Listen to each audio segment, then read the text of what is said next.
Group A, Manchester United FC, a classic club in the tournament.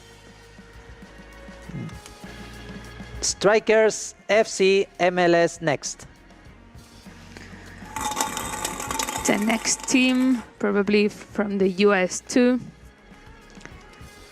will be NSG. I per acabar amb aquest últim bombo, que ara sí que ja tenim tots els equips catalans aquí dintre, serà l'UE quart.